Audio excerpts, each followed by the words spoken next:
कि स्वयं मनु और सतरूपा जिनसे भई नर सृष्टि अनुपा। बोले महाराज स्वयंभू मनु और शत्रुपा जी की उत्पत्ति किया, तब महाराज धीरे धीरे सृष्टि का निर्माण होना प्रारंभ हो गया। बोले उन्हीं स्वयंभू मनु जी महाराज के 2 पुत्र हुए और 3 कन्याएं उत्पन्न हुई। कौन? बोले उत्तानपाद और श्री प्रियव्रत जी महाराज का जन्म हुआ। 3 कन्याएं उत्पन्न हुई, आहुति, देवहूति और प्रसूति। 3 कन्याएं और 2 पुत्र उत्पन्न हुए। बोले महाराज उन्हीं उत्तानपाद जी महाराज के बेटा हुए हैं श्री ध्रुव जी महाराज। संतों ने प्रश्न कर दिया, बोले गुरुदेव ये कथा तनिक विस्तार से बताना कि महाराज ध्रुव जी का जन्म कैसे हुआ और इन्होंने कैसे बाल्यावस्था में भगवान को प्राप्त किया। तो बोले महाराज एक बार की बात कि ब्रह्मा जी से स्वयंभू मनु इत्यादि पुत्र उत्पन्न हुए।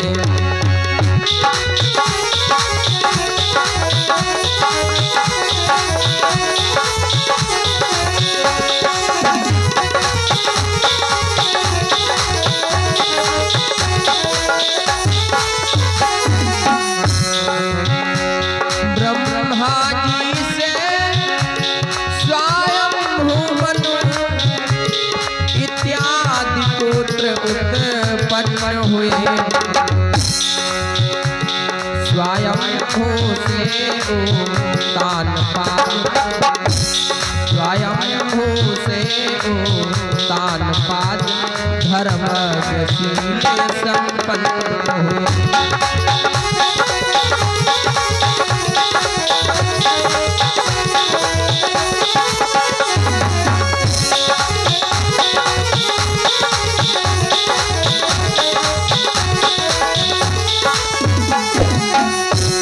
बोले महाराज ब्रह्मा जी महाराज से उत्तानपाद जी महाराज स्वयंभू मनु जी महाराज का जन्म हुआ और महाराज स्वयंभू मनु से उत्तानपाद जी महाराज का जन्म हुआ।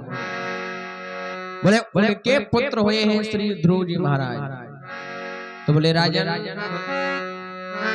उनके ही ध्रुवलाल का कहना है आख्यान, होते हैं असहाय के किस प्रकार भगवान।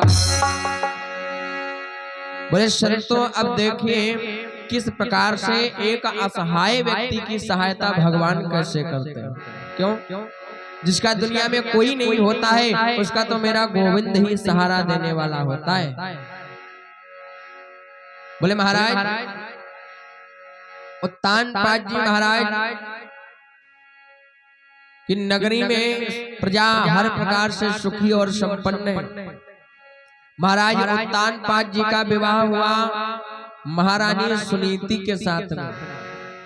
ये उत्तानपाद जी महाराज की पहली रानी है जिसका नाम है रानी सुनीति।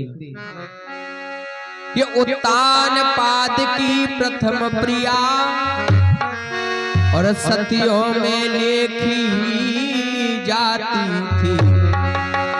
वह परम विनीता नीतिवती रानी सुनीति कहलाती थी।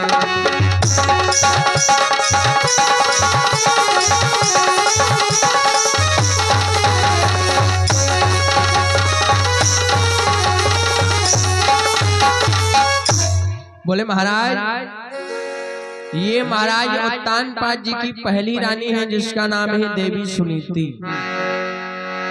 और जिस प्रकार से महाराज उत्तानपाद जी धर्मात्मा राजा हैं, प्रजा को पुत्र के समान पालने वाले, प्रजा का हर प्रकार से ख्याल रखते हैं, प्रजा सुखी और संपन्न है।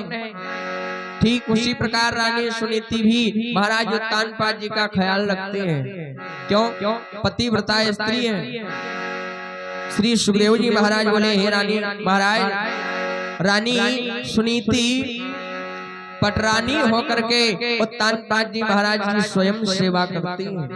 क्यों? जिस समय महाराज उत्तानपाद जी भोजन करते हैं ना, तो साड़ी के पल्लू से पंखा झलती है, पैर दबाती है, सेवा करती है।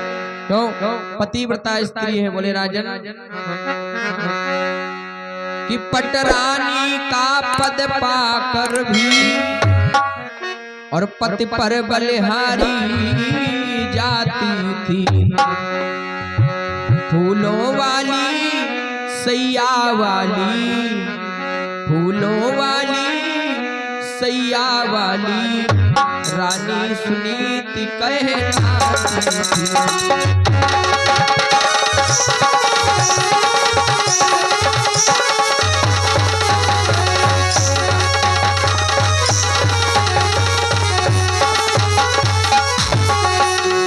बोले महाराज पटरानी हो करके भी महाराज उत्तानपाद जी का बड़ा ही सम्मान करते हैं, बड़ा ही ख्याल रखती है, पतिव्रता स्त्री है।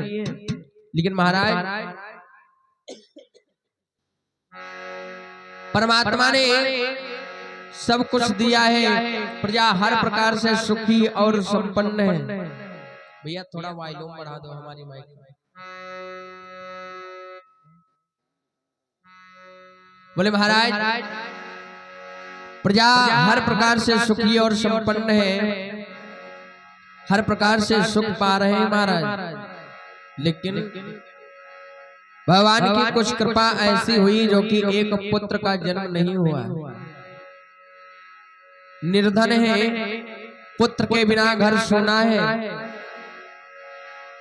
अनेक प्रकार से सुख है, लेकिन पुत्र नहीं है तो पुत्र के बिना दुखी है। इधर के साउंड थोड़ा बढ़ा। तो बोले महाराज और घर वही अच्छा लगता है जिस घर में पुत्र होते हैं। बोले गृहस्था सरसौ लोके पुत्र पौत्र समन्विता। गृहस्थ जीवन में आनंद तो है, लेकिन कब है? जब छोटे छोटे बालकों की किलकारियों से घर आंगन महकता होता। रानी के द्वारा अभी तक किसी भी पुत्र का जन्म नहीं हुआ। एक दिन की बात रानी सुनीति कहने लगी, देखिए महाराज हमारी इच्छा ये हो रही है कि आप कोई दूसरा विवाह कर लें, और जब दूसरा विवाह हो जाएगा तो हमें हो सकता है भगवान की कृपा से संतान का सुख प्राप्त हो जाए। महाराज उत्तानपाद जी कहने लगे, हे रानी तुम्हें तो पता है तुम भी पतिव्रता स्त्री हो, अगर तुम पतिव्रता स्त्री हो तो हमारा भी कुछ कर्तव्य बनता है कि हम अपने बीच में तीसरी रानी लेकर के ना आए। इसलिए हमारी ये इच्छा है कि हम दूसरा विवाह नहीं करना चाहते। रानी सुनीति बार बार कहने लगी। महाराज उत्तानपाद जी बोले, हे रानी नप बोले संतान से क्यों तन रही जलाए।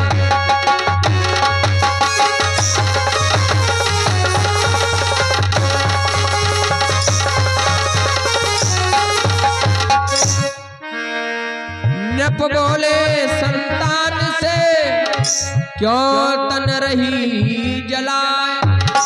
बोले हे रानी तुम बार बार विवाह की बात क्यों कर रही हो? अब विवाह की बात मत करो, क्योंकि अपने काबू में भला है कौन सा उपाय।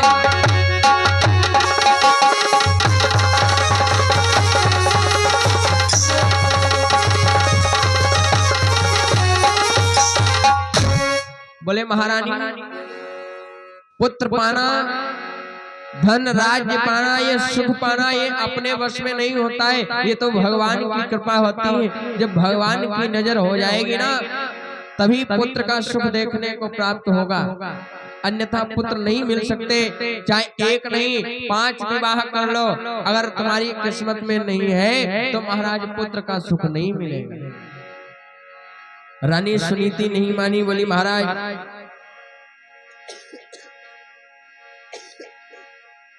विवाह तो आपको करना ही पड़ेगा। महाराज उत्तानपाद जी कहने लगे, देखिए रानी, विवाह ये कोई गुड्डा और गुड़िया का खेल नहीं होता है, ये तो 7 जन्मों तक निभाने का वादा होता है। इसलिए हे रानी, मैं दूसरा विवाह नहीं करूंगा। क्यों? क्योंकि प्यारी प्यारी शादी करके जीवन भर ना शादी होगी।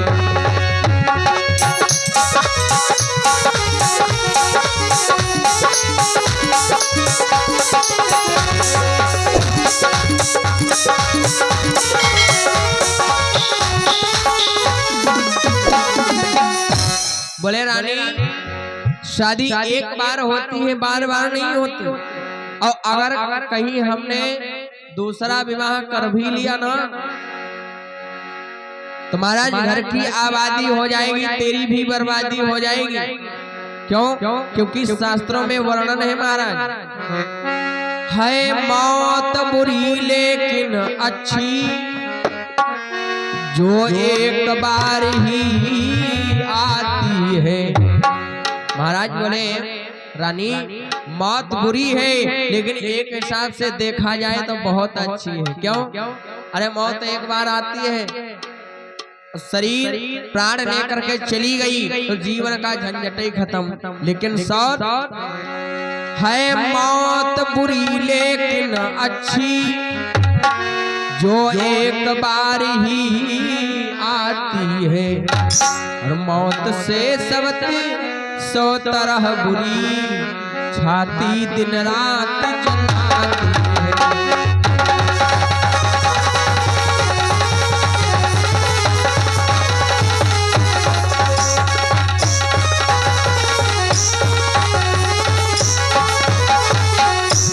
महाराज उत्तानपाद जी ने कहा, हे रानी, मौत बुरी है लेकिन देखा जाए तो एक हिसाब से बहुत अच्छी है। क्यों?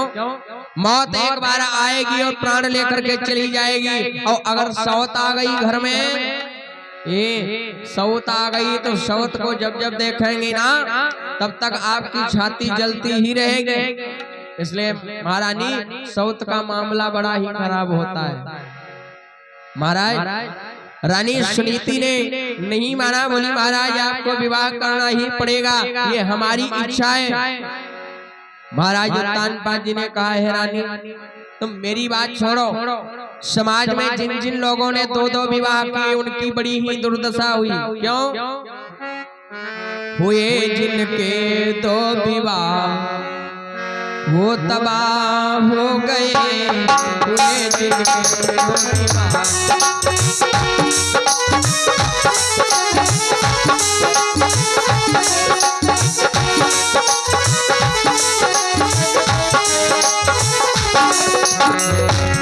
हुए जिनके 2 विवाह वो तबाह हो गए,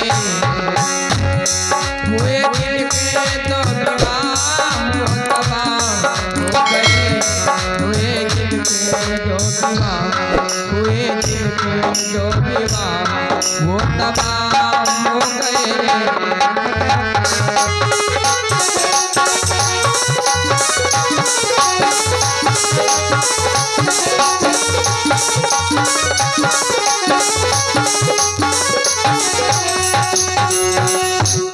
आज महाराज उत्तानपाद जी ने बहुत समझाया, बोले रानी, समाज में जिन जिन लोगों ने 2-2 विवाह किए उनकी बड़ी ही दुर्दशा हो गई। इसलिए हे महारानी, मैं दूसरा विवाह नहीं करना चाहता हूँ। तुम मुझे बार बार इस बात से लज्जित मत करो। रानी सुनीति नहीं मानी, बोली महाराज विवाह तो आपको करना ही पड़ेगा। क्यों? हमें संतान का सुख प्राप्त करना है। रानी सुनीति नहीं मानी महाराज। आज भगवान की कृपा कुछ ऐसी हो गई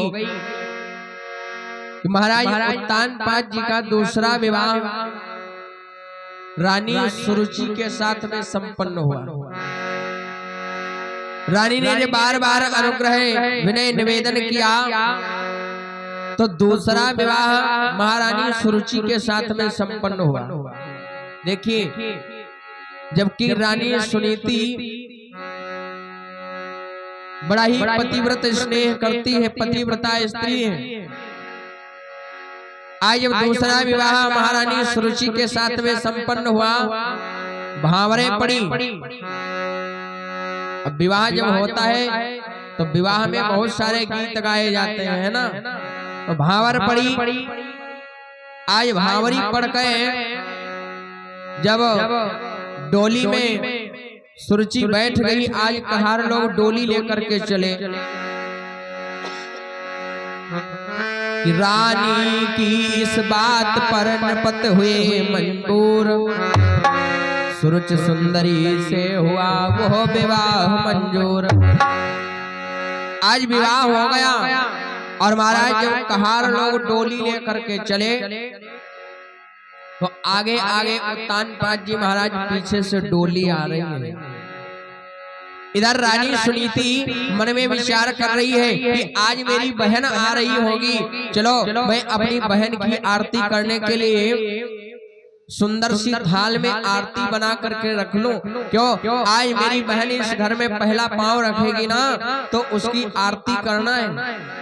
देखिए, रानी सुनीति के मन में बड़ा ही कितना सुंदर ख्याल आ रहा है, लेकिन भगवान की कृपा और हर किसी के मन में इतने ही सुंदर विचार आते हैं। हमारे समाज में देखिए विवाह होते हैं तो एक बात बता दें आपको, कोई सोचे या ना सोचे, लेकिन लड़का की जो अम्मा होती हैं, बहुरिया की सास, लड़का की मम्मी जन है कि आज बारात वापस आ रही है तो आधा किलो आटा की गोली पहले है बनाए फिट है।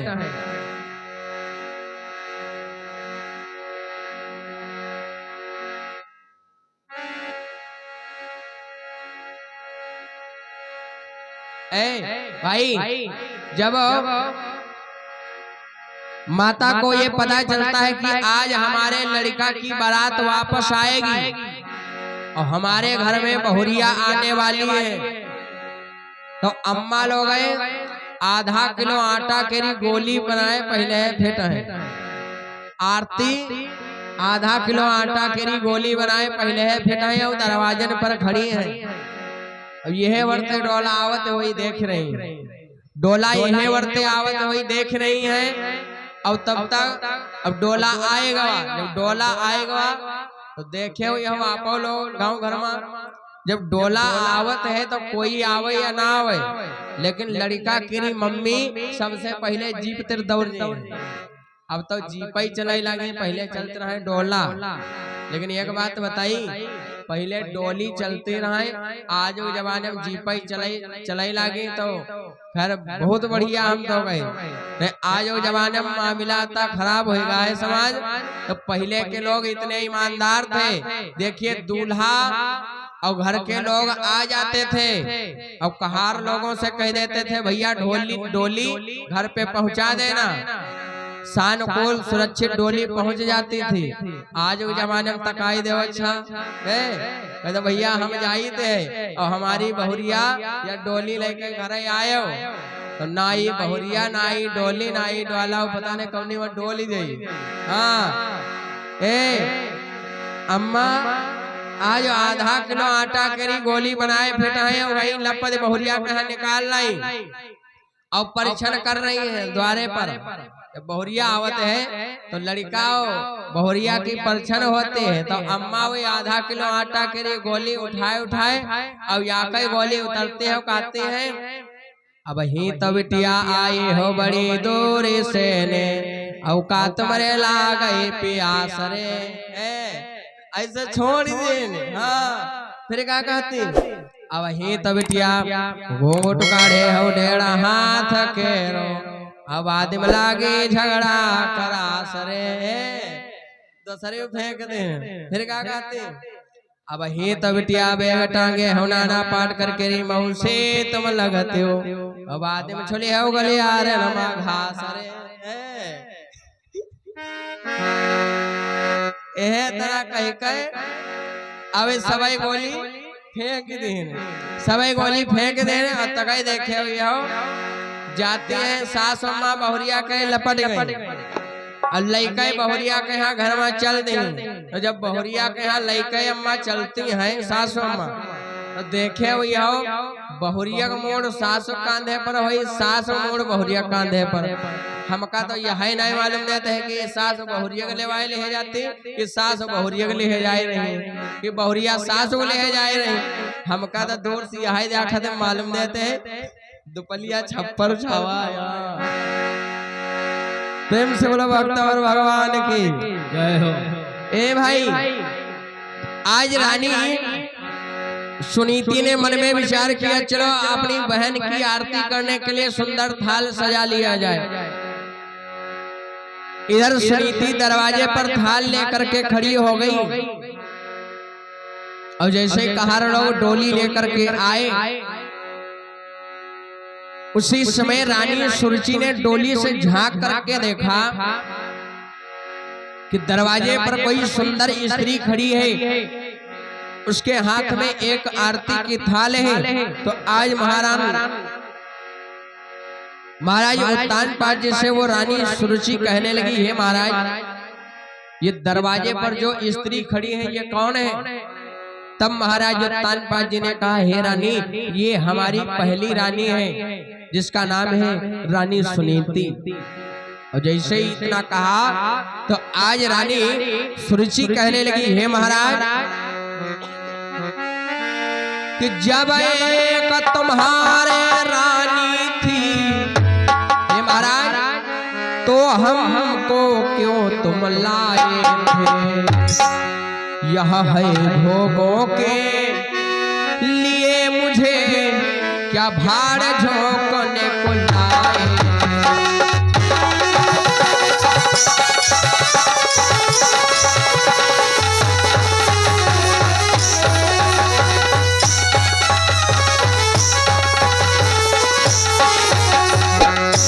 और हे महाराज जब तुम्हारे घर में एक रानी पहले से ही थी तो मेरा विवाह करके क्यों लाए। और हे महाराज एक बात और मेरी ध्यान दे करके सुनो कि अब इतना ही एहसान करो इस डोली को वापस करवा दो। तुम इसके साथ बिहार करो मुझको बिहार में भिजवा दो।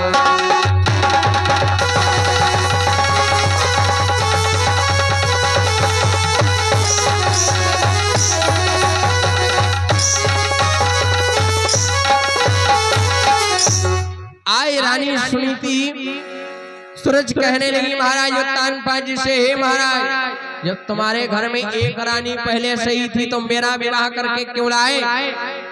हे महाराज मेरी आपसे एक ही प्रार्थना है कि आप इस ढोली को वापस करवा दो मुझे मेरे मायके में भिजवा दो। तुम इसी रानी के साथ में आराम से जीवन बिताओ। जैसे ही इतना कहा तो रानी सुनीति ने सुना कि मेरी बहन अभी इस घर में पांव तक नहीं रखा और मेरे स्वामी से इतने उच्च स्वर में बोल रही है। रानी सुनीति पहुंच गई बोली हे बहन आए इतने उच्च स्वर में पति से बात क्यों कर रही हो। मेरे को आए इतने वर्ष हो गए आज तक मैंने अपने पति से इतने उच्च स्वर में बात नहीं किया।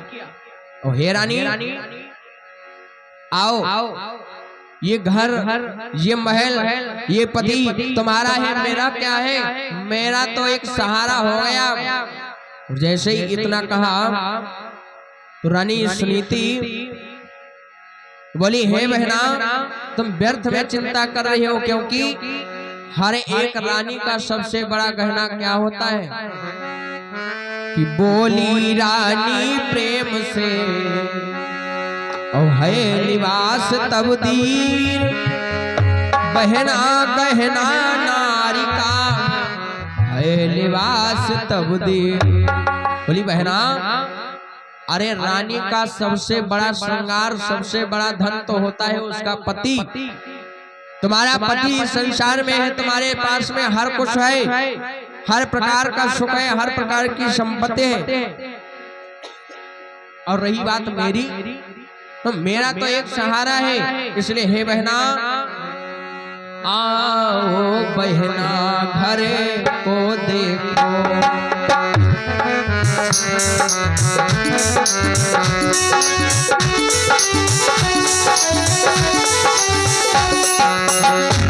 आओ बहना घर को देखो, क्यों ये सब धन धान्य तुम्हारा है।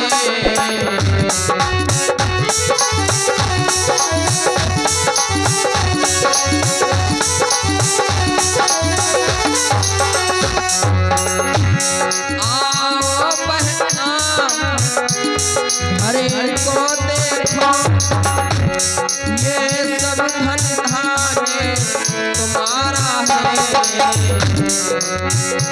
मैं रानी नहीं टहलनी हूँ, मैं रानी नहीं टहलनी हूँ। मेरा तो एक सहारा है।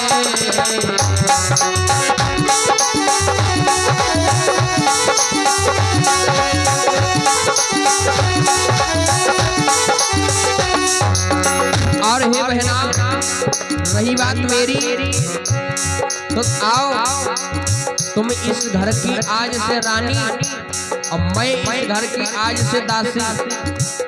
जैसा तुम कहोगी वैसा मैं करूंगी, घर के सारे काम करूंगी। उसके बदले में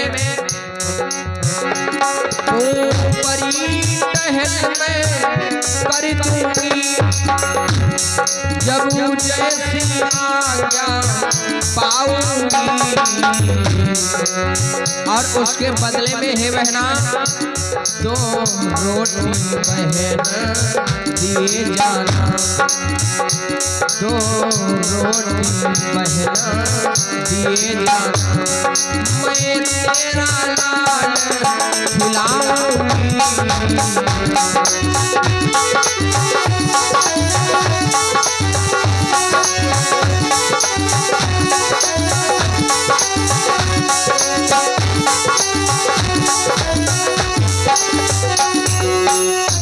आज रानी सुनीति ने कहा, हे बहना तुम मेरी चिंता तो व्यर्थ में कर रही हो।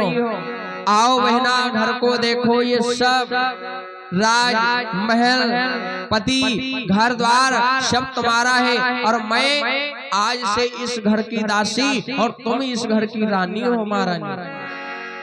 आओ घर में जितना भी काम होगा मैं सारे काम करूंगी, झाड़ू लगाऊंगी, बर्तन धुलूंगी, भोजन बनाऊंगी, तुम्हारी सेवा करूंगी, तुम्हारे पति की सेवा करूंगी। पुत्र होगा मल त्याग करेगा, उसके भी वस्त्र साफ करूंगी, बालक का लालन पालन करूंगी बहना। इसके बदले में सिर्फ 2 रोटियां दे करके मेरे को गुजारा करते रहना। जैसे ही इतना कहा तो आज रानी सुरुचि को ऐसा लगा जलती हुई आग में किसी ने घी की धारा को छोड़ दिया। रानी सुरुचि और उच्च स्वर में बोली, हे महाराज देख रहे हो ना ये तुम्हारी रानी क्या कह रही है, और अगर कि सुन लो राजन टुक कान खो, और ये कुलवंती क्या कहती है। बूढ़ी बिल्ली भगतिन बनकर इस चिड़िया घर में रहती है।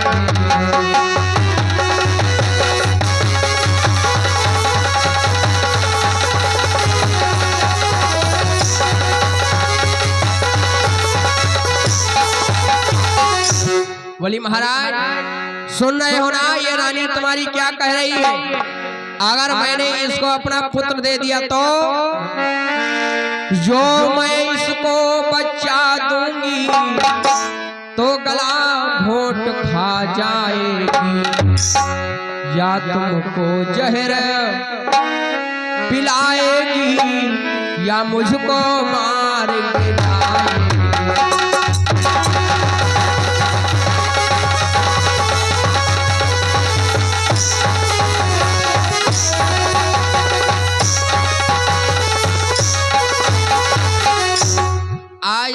सुरुचि कहने लगी, हे महाराज सुन रहे हो ना, ये तुम्हारी रानी क्या कह रही है?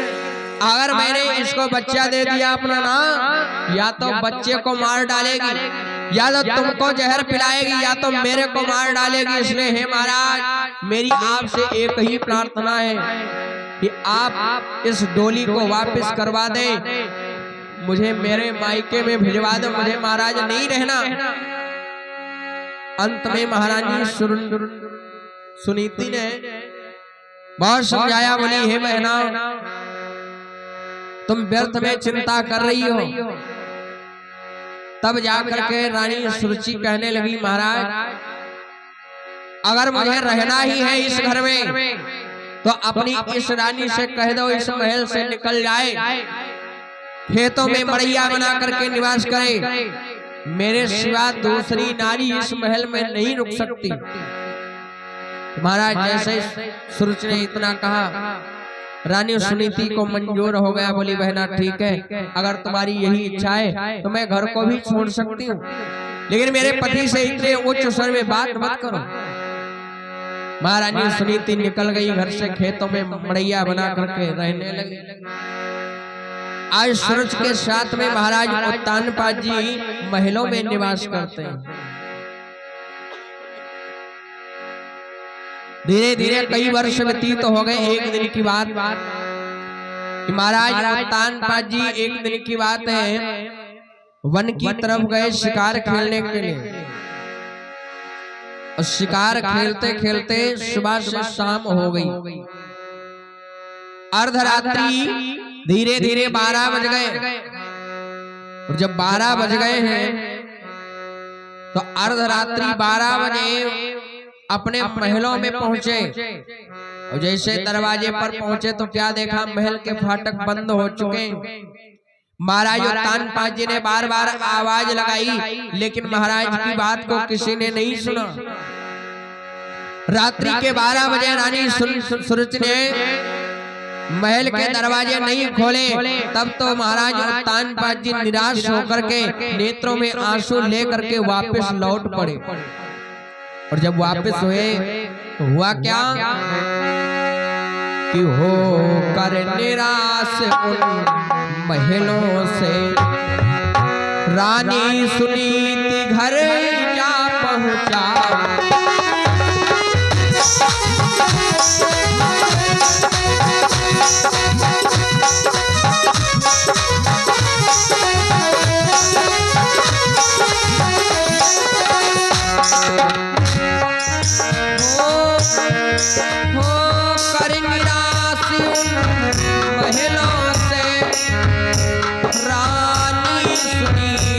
घर जा पहुंचा महलों वाली दीवाना, महलों वाली दीवाना, टूटी छानी में जा पहुंचा।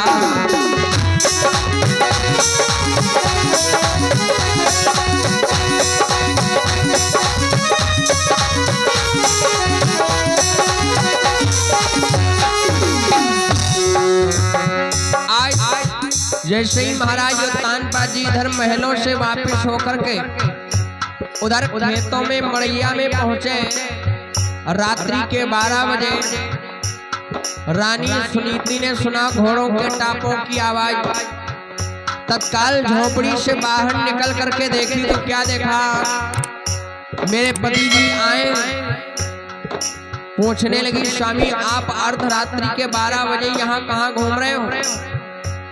महाराज उत्तानपाद जी ने बताया, रानी सुनीति ने घोड़े से उतार करके मड़ैया के अंदर लेकर के गई।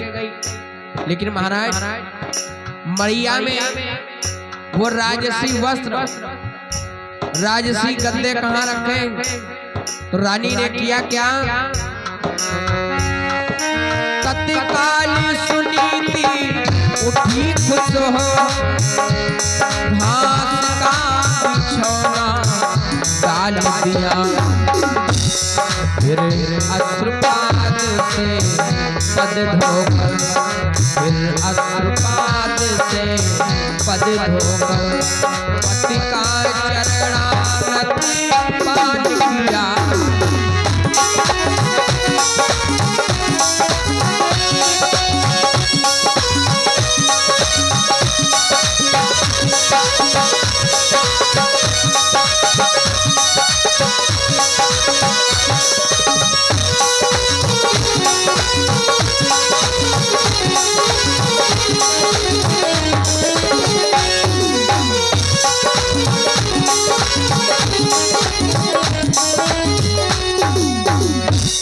आज महारानी सुनीति ने जब देखा अर्धरात्रि 12 बजे महाराज उत्तानपाद जी खेतों में पधारे, तत्काल रानी सुनीति महलों मड़ैया से निकली और उत्तानपाद जी महाराज को घोड़े से उतारा, मड़ैया के अंदर लेकर के गई, घास का बिस्तर लगा दिया। महाराज उत्तानपाद जी बैठ गए। सुनीति ने क्या किया, थाली में जल लेकर के आई और चरणों को धोया, चरणामृत किया, फिर पैरों को दबाया। उसके बाद बोली महाराज आपको तो पता ही है इस खेतों की मड़ैया में राजसी भोजन कहाँ मिलेगा, मेरे पास तो केवल जौ की सूखी रोटियां हैं, महाराज इसे ही आप ग्रहण करें। महाराज उत्तानपाद जी ने रात्रि के 12 बजे जौ की सूखी रोटियां खाई। आज वही भगवान की कृपा कुछ ऐसी हो गई। उसी समय रानी सुनीति दैनिक क्रियाओं से निवृत्त हुई थी। महाराज उत्तानपाद जी ने खेतों की मड़ैया में विश्राम किया और इधर भगवान की कुछ कृपा हो गई कि इधर खेतों में रानी सुनीति गर्भवती हो गई। देखिए कहते हैं भगवान जब देता है ना तो छप्पड़ फाड़ करके देता है। रानी के गर्भ से बालक का जन्म नहीं हुआ था तो दूसरा विवाह करवा लिया, लेकिन आज भगवान की कृपा हो गई कि आज रानी सुनीति गर्भवती हो गई। और इधर रानी सुनीति खेतों में गर्भवती, उधर रानी सुरुचि महलों में गर्भवती है। समय अपनी रफ्तार से चलता गया।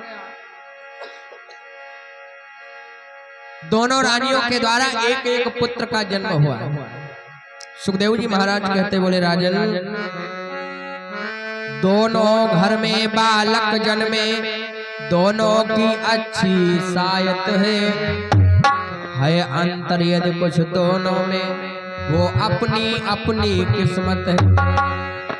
बोले महाराज एक पुत्र का जन्म हुआ उधर महलों में, एक पुत्र का जन्म हुआ इधर मड़ैया में, जबकि एक ही राजा के पुत्र हैं।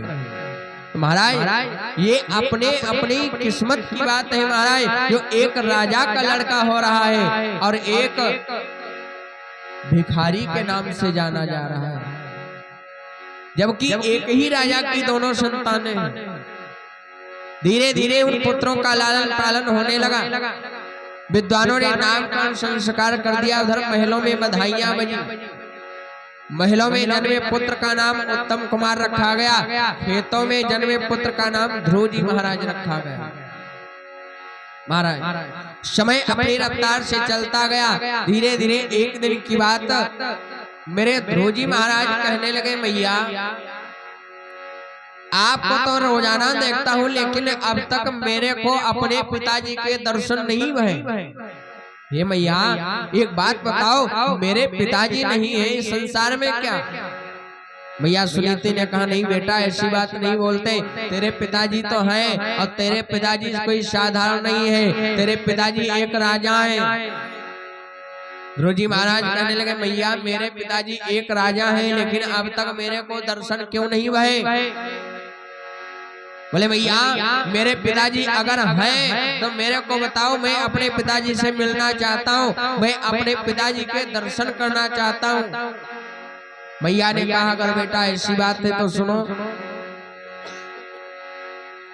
मड़ैया के बाहर उधर देखो बड़ी दूर कोई एक नगरी दिखाई दे रही है ना, वो तुम्हारे पिताजी की है। उस नगरी में जो सबसे ऊंचा वाला महल बना है ना, वो तुम्हारे पिताजी का महल है।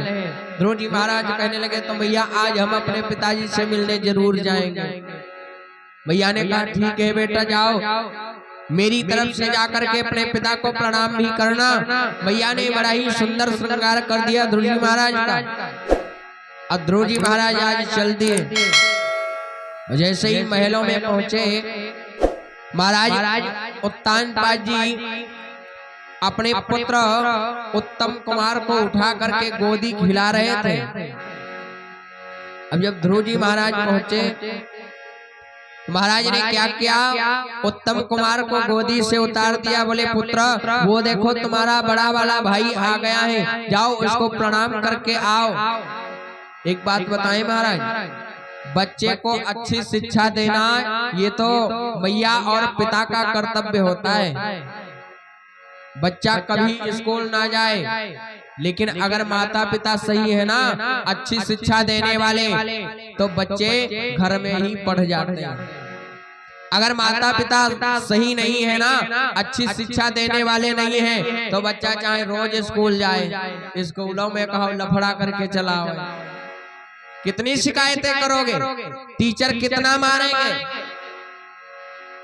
तो महाराज उत्तम कुमार महाराज से कहा, बेटा तुम्हारे बड़े भैया आए हैं, जाओ प्रणाम करके आओ। उत्तम कुमार जी महाराज गए, प्रणाम किया। महाराज उत्तानपाद जी ने क्या किया, ध्रुव जी महाराज को उठाया और गोदी में बिठा लिया। ए भाई, जैसे ही गोदी में बिठाया, ये दृश्य दूर खड़ी रानी सुरुचि देख रही है कि मेरे पुत्र को गोदी से उतार करके उस भिखारिन के पुत्र को गोदी में बिठा लिया। इतने में सुरुचि आ गई और आ करके महाराज की गोदी से ध्रुव जी महाराज को उठाया और बड़ी दूर फेंक दिया और बोली, हे बालक, तू इस गोद के काबिल नहीं है। अगर तेरे को ये गोद ही प्राप्त करनी थी ना, तो उस भिखारिन के गर्भ से नहीं, तुझको मेरे गर्भ से जन्म लेना था। ये भाई कहते हैं गोली का मारा हुआ व्यक्ति शायद बच जाए, लेकिन गोली का मारा हुआ व्यक्ति कभी बचता नहीं। ध्रुव जी महाराज के नेत्रों में आंसू आ गए, रोने लगे और रोते रोते अपनी मैया के पास में पहुंच गए। मैया ने देखा मेरे पुत्र के नेत्रों में आंसू आ रहे। मैया पूछने लगी, बेटा तुम रो क्यों रहे हो? तुम तो अपने पिताजी से मिलने के लिए गए थे, क्या हो गया? मेरे ध्रुव जी महाराज रोते रोते बोले, हे मैया सुनो।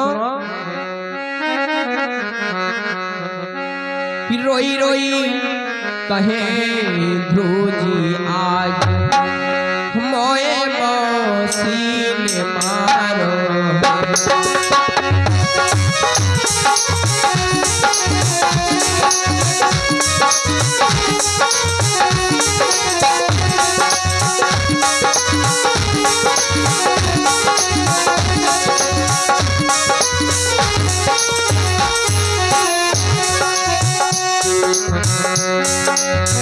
मौसी ने मारो है, बात मोरी मौसी ने मारो है, मौसी ने मारो है, बात मोरी मौसी ने मारो है। रोई रोई कहे ध्रुव जी मोए मौसी ने मारो।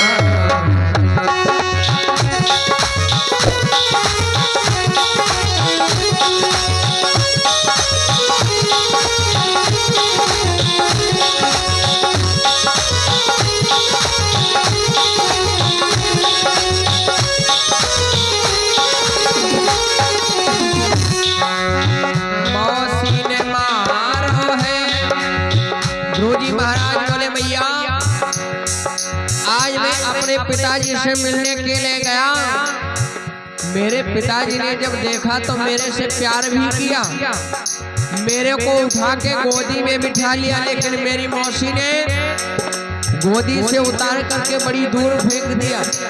बड़े ही निंदनीय शब्द कहे, हे मैया मौसी ने मारा है, मात मोरी मौसी ने मारा है, मौसी ने मारा है, मात मोरी मौसी ने मारा है। रोई रोई कहे ओए मौसी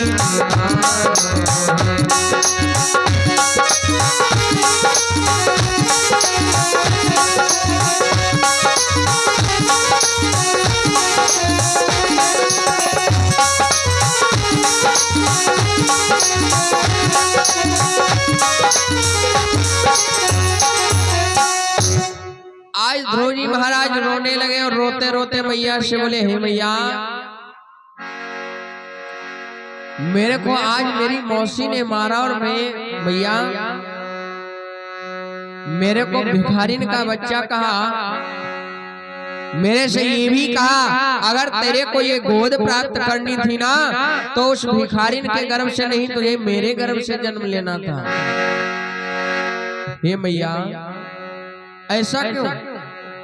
मैया सुनीति कहने लगी बेटा अरे तो काहे उस गोद के पीछे पड़ा है?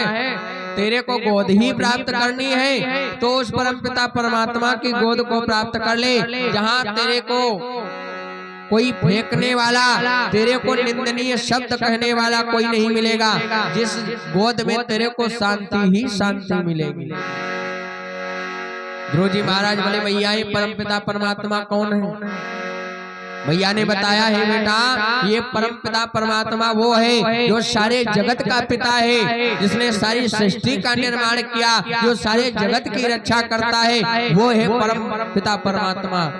भगवान की भक्ति के लिए मैया सुनीति ने प्रेरित किया। मेरे ध्रुव जी महाराज कहने लगे मैया तो ठीक है, मैं उस परमपिता परमात्मा की गोद प्राप्त करूंगा। भैया को प्रणाम किए और चल दिए। भैया ने कहा है बेटा अरे कहाँ जा रहे हो? ध्रुव जी महाराज बोले भैया अब मैं भगवान की गोदी को प्राप्त करूंगा। भैया ने कहा बेटा अरे तुम अभी छोटे हो, अभी ऐसे गोद नहीं प्राप्त हो जाती।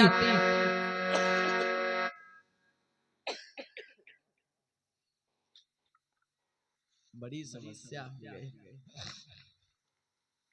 तुम्हारे हैं पानी भाई, अब किस बहुत सूट ना के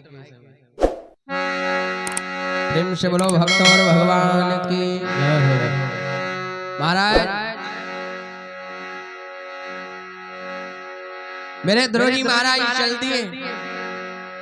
मैया ने बहुत मना किया, बोली बेटा अरे जा ही रहे हो तो थोड़ा मक्खन और रोटी खा करके जाओ, क्यों तुम्हारे पीछे मेरा भी भूखों दम निकला जा रहा है। हे पुत्र तुम थोड़ा मक्खन और रोटी खा लो। बोले मैया मैं जब तक परमपिता परमात्मा की गोद नहीं प्राप्त कर लूंगा, अरे भोजन की तो बात ही छोड़ो, मैं जल तक नहीं पीऊंगा। तो ध्रुव जी महाराज चल दिए, धीरे धीरे चल दिए। आज वन में आ गए और जैसे ही बीच जंगल में पहुंचे तो देवर्षि नारद बाबा ने देखा कि ये नन्हा सा बालक इस घनघोर जंगल में अकेला घूम रहा है। ध्रुव जी महाराज को देखा, नारद बाबा आ गए और बोले बेटा कहाँ जा रहे हो? बोले मैं परमपिता परमात्मा की गोद प्राप्त करने जा रहा हूँ। बाबा नारद ने मन में विचार किया, हो नन्हा सा बालक अरे परमपिता परमात्मा की गोद को कैसे प्राप्त कर लेगा? नारद जी महाराज ने हंसी में बात को टाल दिया, बोले बेटा सावधान, अरे यहाँ तक आ गए हो, तुम्हारे ऊपर भगवान की बड़ी कृपा है। क्यों? अरे इस जंगल में बड़े बड़े भेड़िया, चीता, शेर, बड़े बड़े भयानक जानवर रहते हैं। और हे बेटा मेरी बात मानो, तुम वापस चले जाओ घर को। अरे किसने तुम्हें बहका दिया? अब हे बेटा अगर इससे आगे कदम बढ़ाओगे ना तो इसमें बड़े जानवर रहते हैं, तुम्हें खा जाएंगे। ध्रुव जी महाराज बोले नहीं नहीं बाबा कोई बात नहीं, अगर हमको शेर आएगा खाएगा तो हम भी यही चाहते हैं कि कोई जानवर आए और हमको उठा ले जाए। क्यों? तो भगवान भी तो ये सोचेंगे कि एक छोटा सा बालक मेरे को पाने के लिए अपने प्राणों को त्याग दिया। नारद जी महाराज ने मन में विचार किया, बड़ा हठीला बालक है। नारद जी महाराज कहने लगे हे बेटा, नारद बोले नादान न बन, जो आगे कदम बढ़ाएगा। तो हे बेटा तो कोई भालू, रीछ, शेर, भेड़िया उठा ले जाएगा।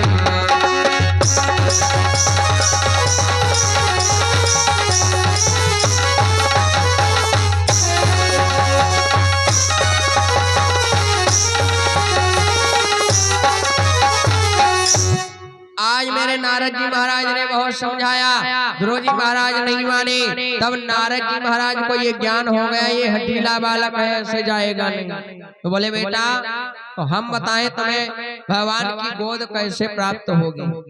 बोले कैसे प्राप्त होगी? तो नारद जी महाराज लेकर के ध्रुव जी महाराज को यमुना जी पर पहुंच गए। और यमुना जी में स्नान करवाया और बड़ी ही सुंदर एक माला दे दिया रुद्राक्ष की।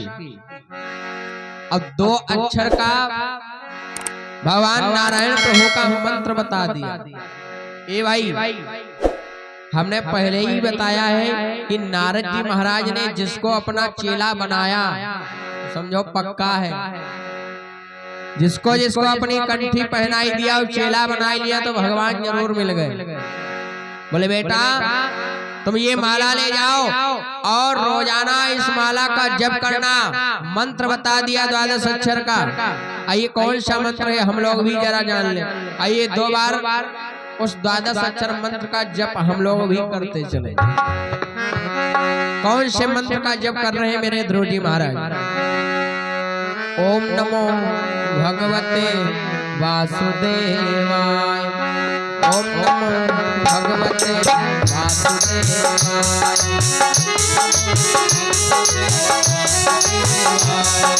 ओम नमो भगवते वासुदेवाय,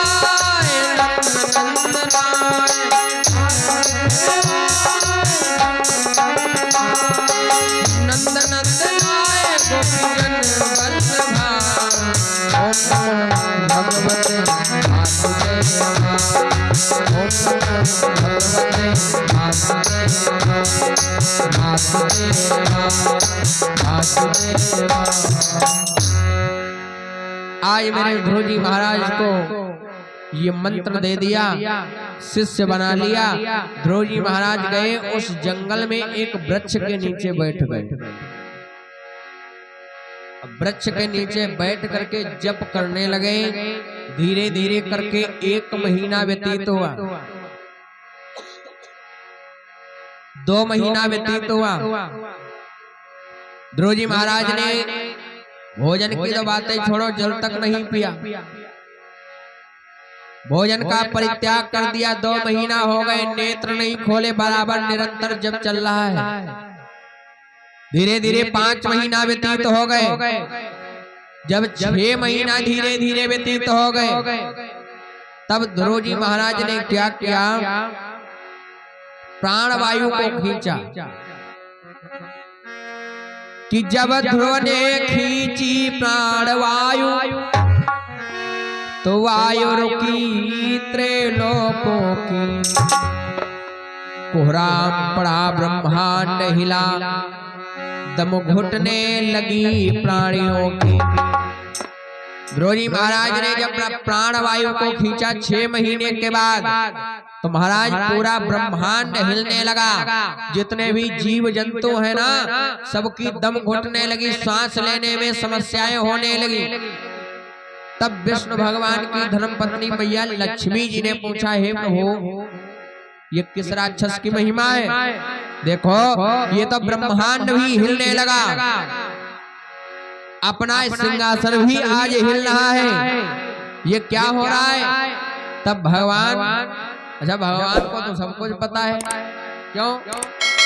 भगवान तो यहाँ वहाँ हर जगह व्याप्त है, भगवान को हर कुछ दिखाई पड़ता है। तब मेरे विष्णु भगवान ने मैया लक्ष्मी जी से कहा, हे लक्ष्मी, ये कोई राक्षस की माया नहीं है, ये माया तो एक सच्चे भक्त की दिखा रही है, जो अपना सिंहासन हिल रहा है, जो पूरा ब्रह्मांड हिलने लगा। मैया लक्ष्मी जी ने कहा कैसे? तो भगवान विष्णु बोले, हे लक्ष्मी, कि विष्णु देव कहने लगे मंद मंद मुस्काए,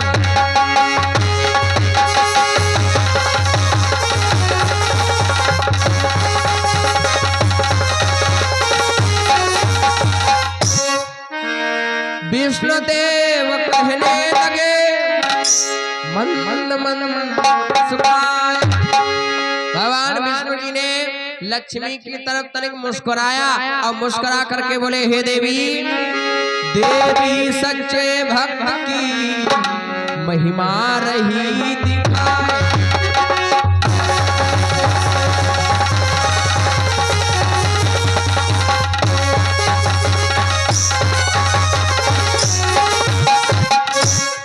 मैया लक्ष्मी जी से विष्णु भगवान ने कहा, हे देवी, ये तो एक सच्चे भक्त की महिमा है। मैया लक्ष्मी जी ने कहा, ऐसा क्यों? भगवान ने कहा, सुनो, आओ हम तुमको प्रत्यक्ष दिखाते हैं। मैया लक्ष्मी जी को दर्शन करवाया ध्रुव जी महाराज के। मैया लक्ष्मी जी ने कहा, अच्छा प्रभु, इसका मतलब क्या है? ये बालक क्या चाहता है? भगवान बोले, ये हमारी गोदी चाहता है। मैया लक्ष्मी जी ने कहा, प्रभु, अरे आप कितने बड़े निर्दयी हैं।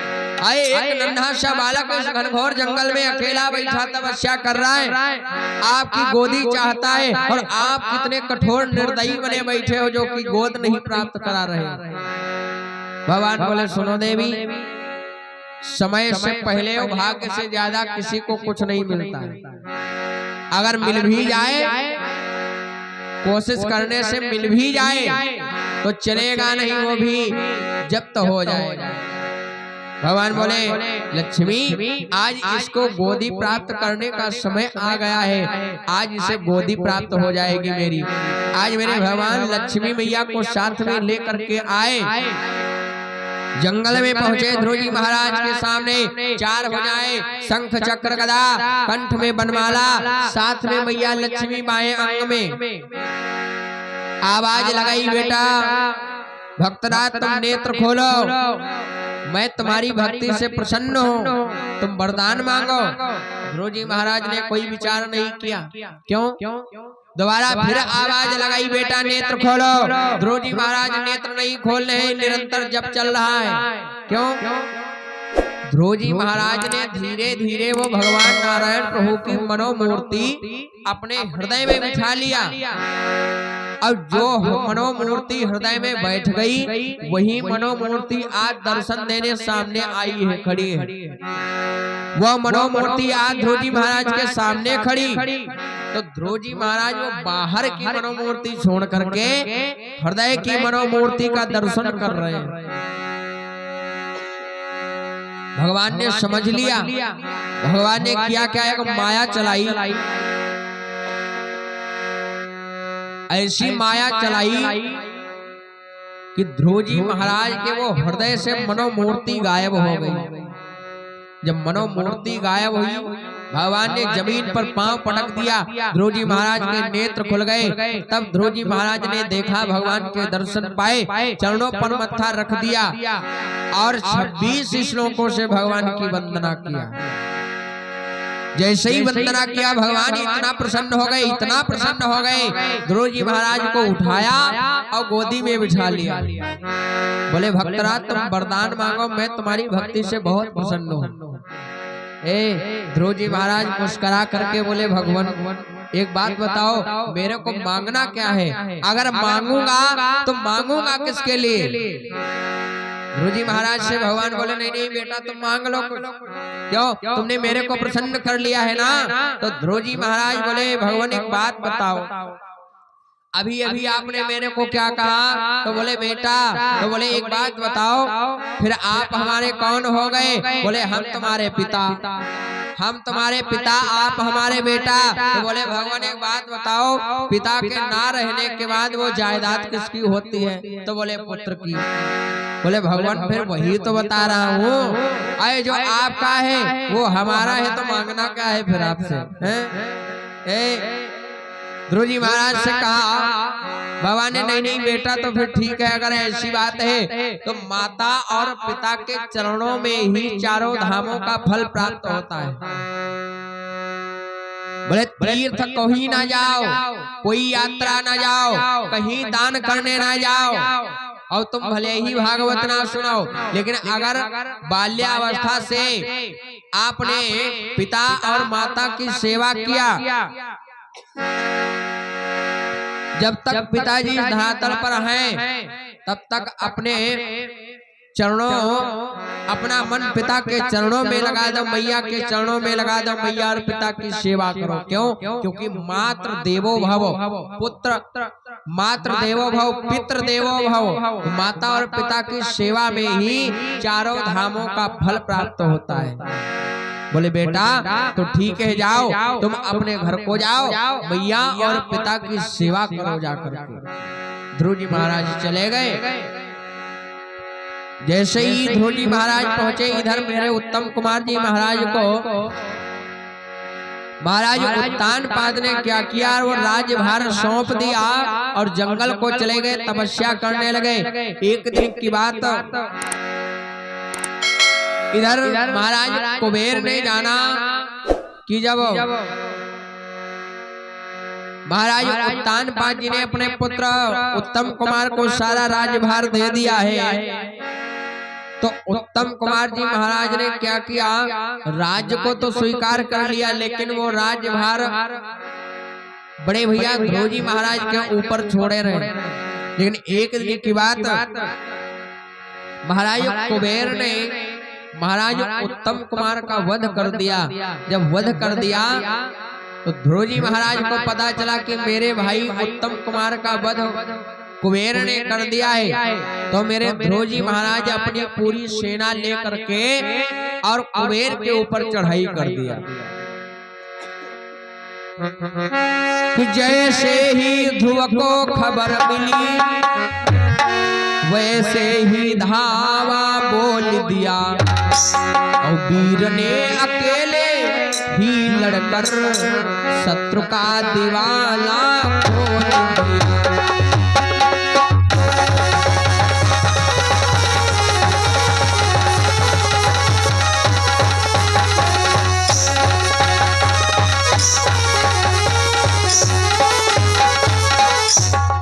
आज मेरे ध्रुव जी महाराज को जब पता चला तो ध्रुव जी महाराज पहुंच गए और सेना को लेकर के पहुंच गए। मेरे ध्रुव जी महाराज कुबेर के प्राण ले लेते, लेकिन उससे पहले ही भगवान आकर के ध्रुव जी महाराज को समझाया। महाराज इतने ही समय में बाबा नारद आ गए। नारद बाबा ने ध्रुव जी महाराज को समझाया, बोले बेटा ऐसा नहीं करते, अरे सृष्टि का विनाश हो जाएगा। इतने में एक काली काली मैया आ गई, तो ध्रुव जी महाराज से बोली बेटा बैठो हमारी पीठ पे चलो। तो बाबा नारद से ध्रुव जी महाराज ने पूछा, बाबा ये कौन है?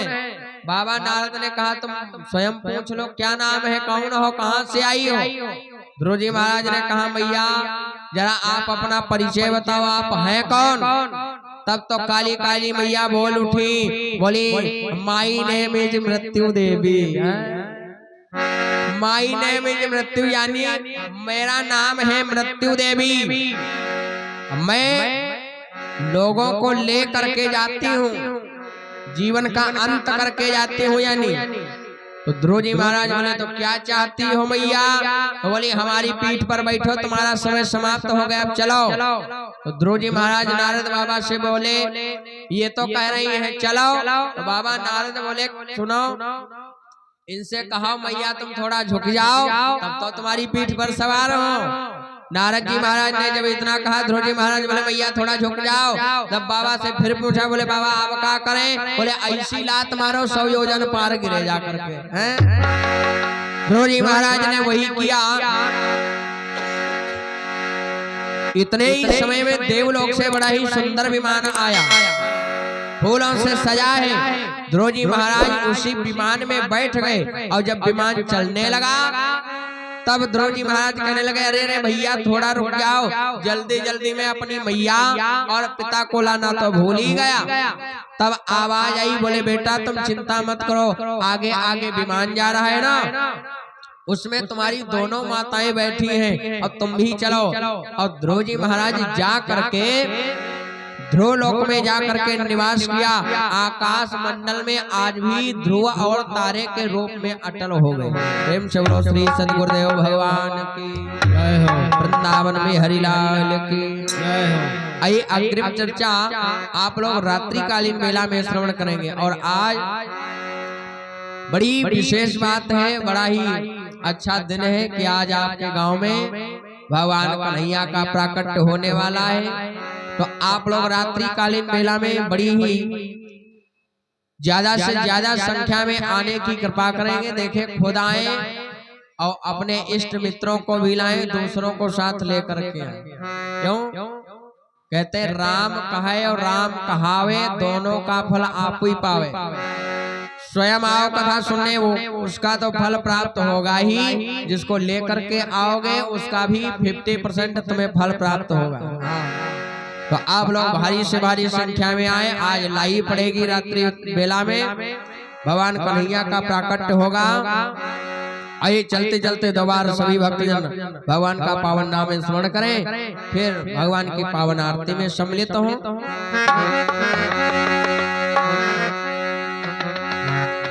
कि मेरो राधा रमणे गिरधारी, गिरधारी श्याम बनवारी।